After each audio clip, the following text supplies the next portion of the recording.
Tales for Dark Nights.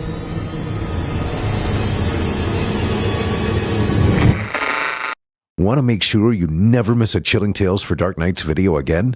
Be sure to subscribe and hit that bell to turn on notifications. I still remember Jonathan as he was. The way he smiled. The way he would hold me when I was feeling low. The times he enjoyed making me breakfast, even when it was only a bowl of cereal. But then I remember the day when I kicked him out. We had an argument about him leaving clothes on the floor when he came over. It grew from there. Suddenly, every little nitpick we had about each other lay bare. Nothing was off limits. He had never hit me before, but it only had to be once for me to not want him there anymore. So he left. He stopped at a bar to grab a few drinks. He then started yelling at some guy who was playing pool. They got into a fight. Jonathan grabbed a beer bottle. The other guy pulled a knife. One well-placed jab under the ribs and into the heart. And it was over. Jonathan was dead.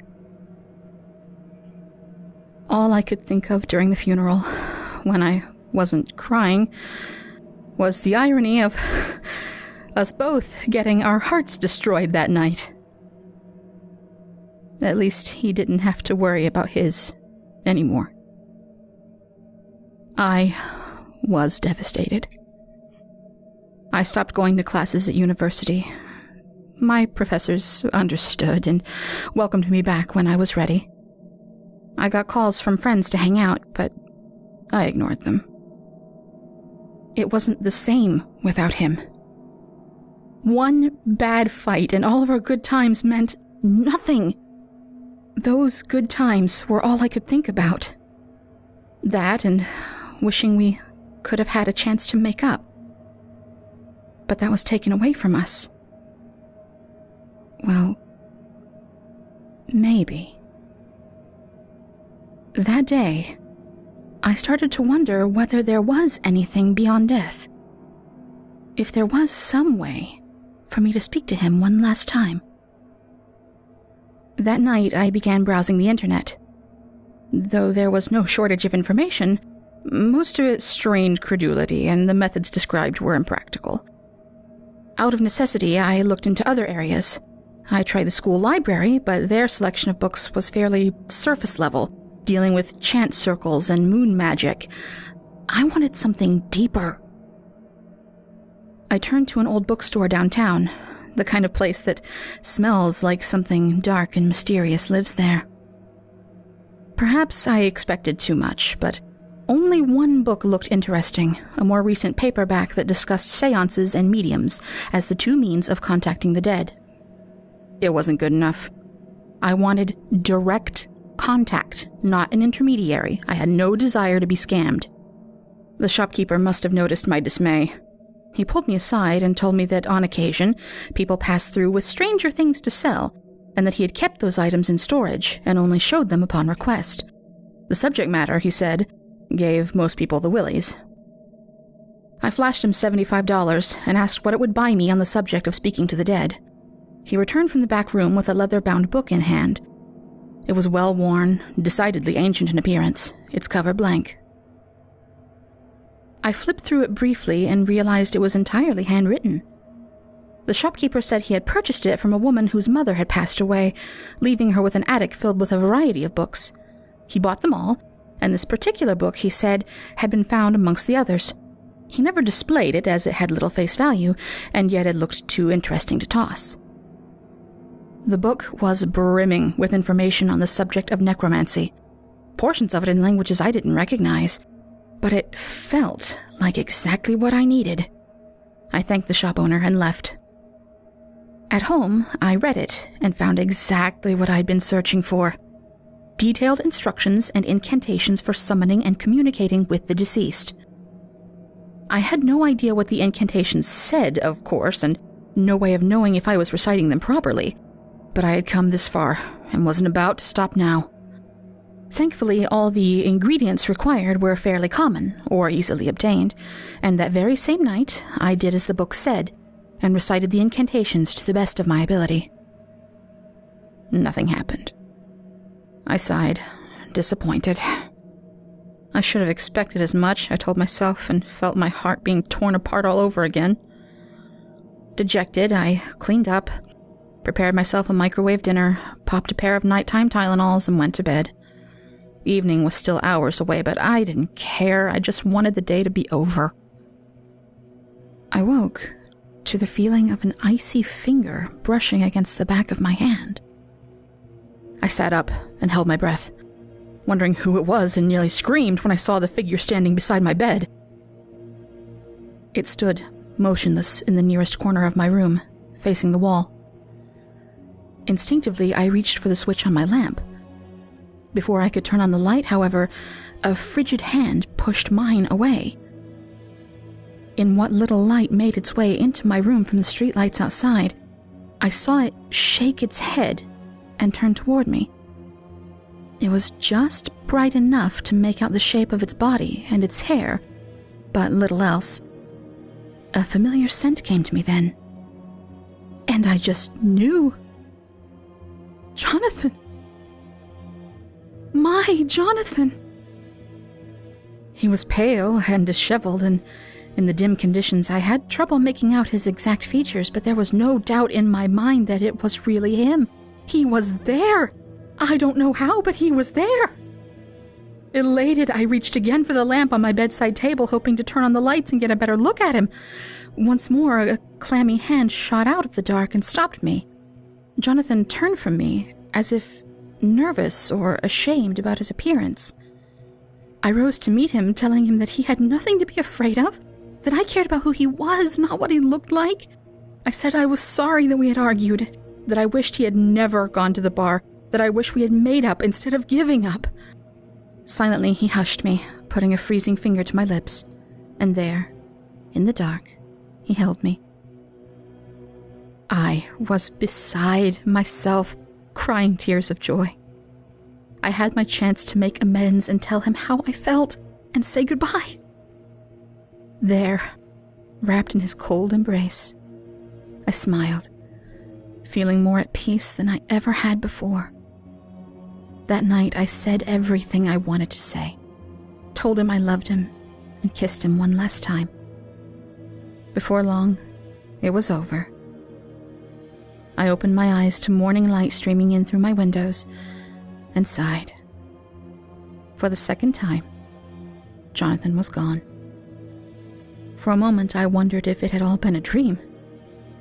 I felt different, however. Lighter.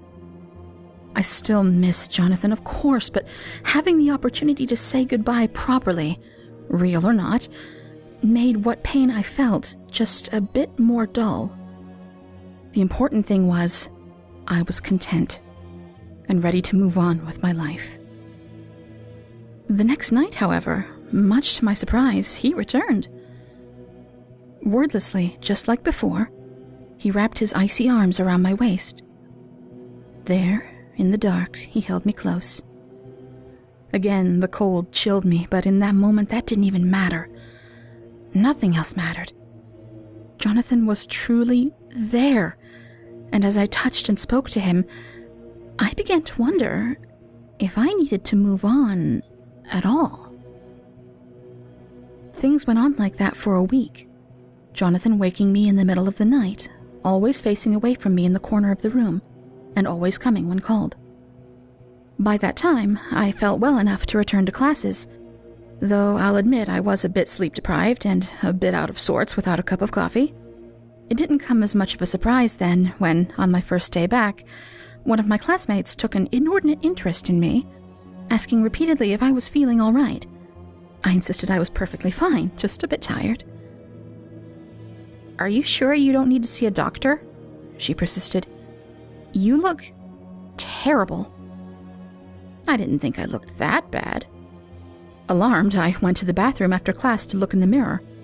Sure enough, I didn't look my best, but in my estimation, things could have been a lot worse. Surely it was nothing to call the doctor over. The next week, Jonathan's nightly visits continued. I basked in his familiar scent as he embraced me, and it was intoxicating. It drove me wild, and more than once, despite the cold, I encouraged him to come to bed with me. Each and every time, he declined, shaking his head without so much as a word.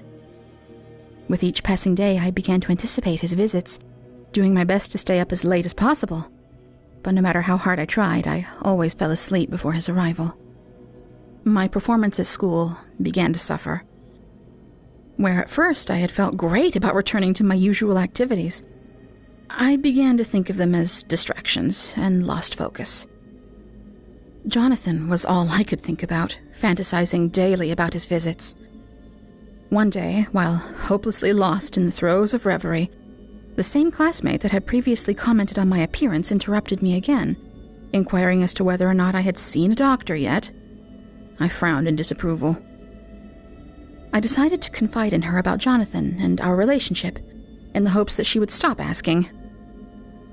So we met for lunch, and over soup I told her how he came to me every night and made me feel more wonderful than I ever had in my life. She looked a bit unnerved, simply nodding in response to everything I said.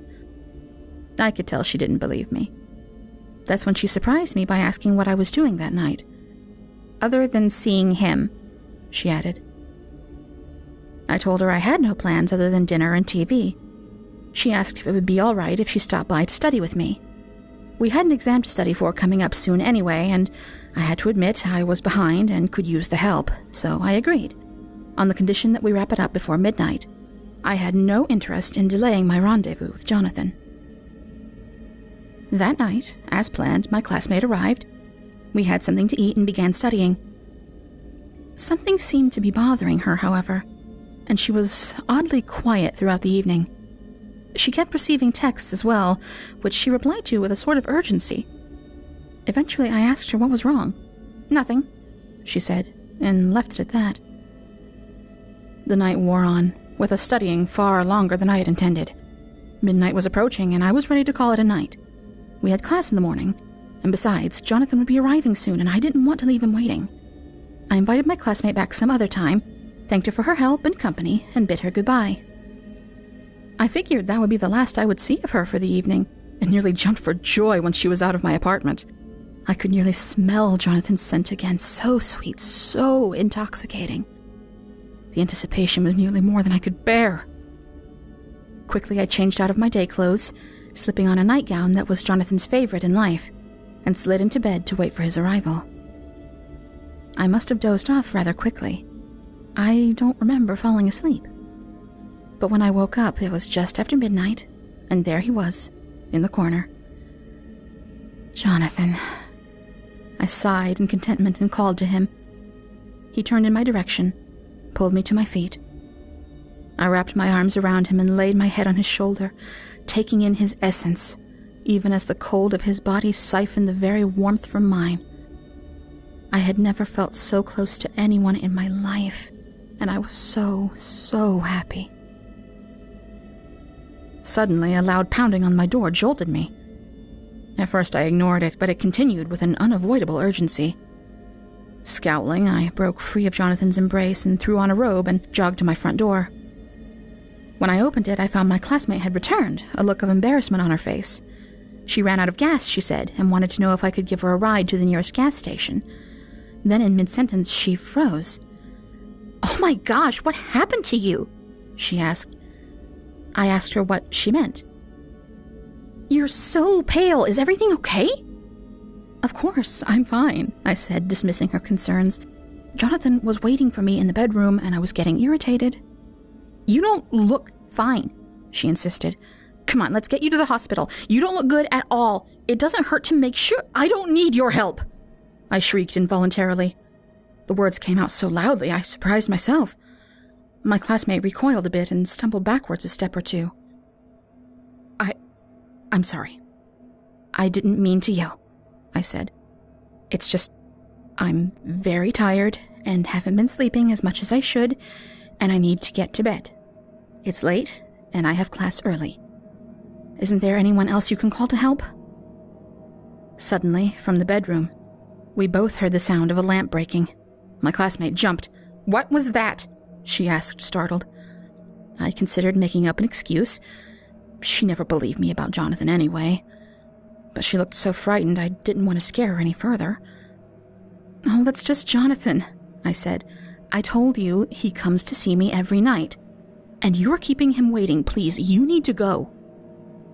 I watched as all the blood drained from my classmate's face. She stammered incoherently for a moment and then began texting someone in earnest. I looked at her quizzically. I was just about to ask what was going on and what she was so afraid of. It was only Jonathan, after all. He was good for me, and I loved him.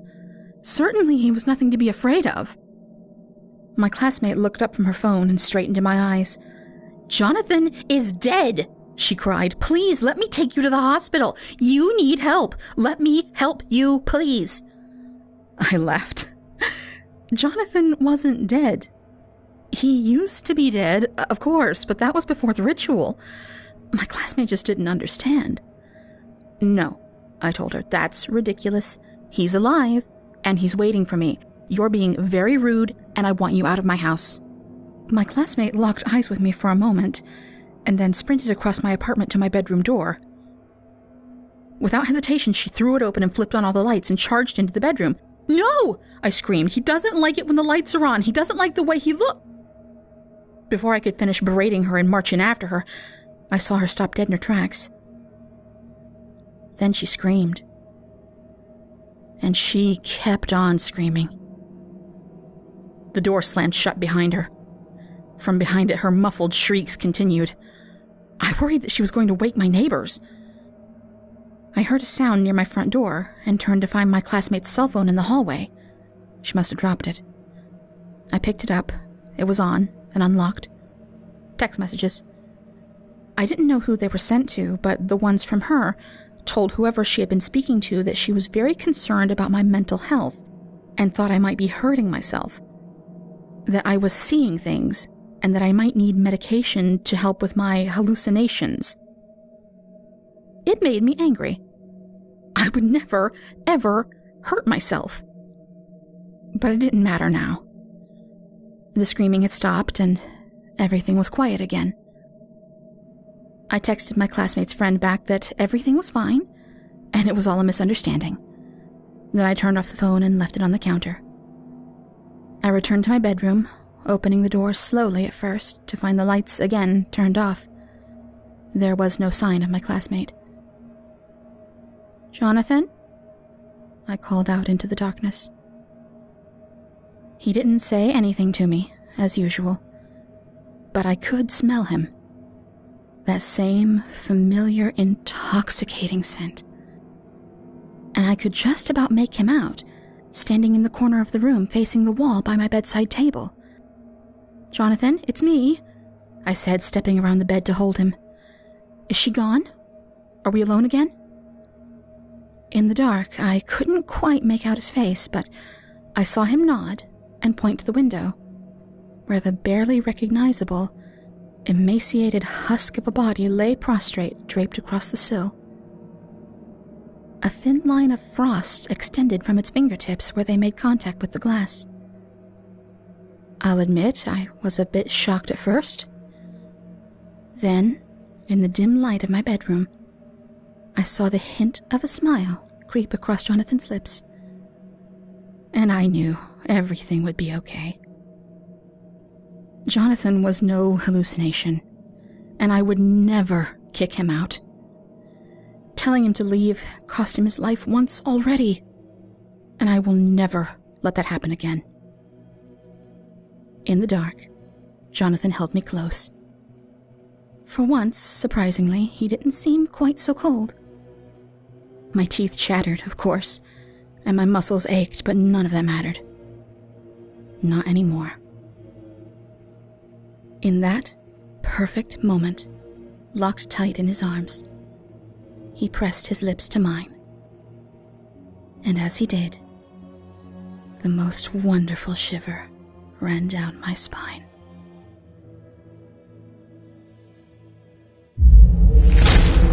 Chilling Tales for Dark Nights.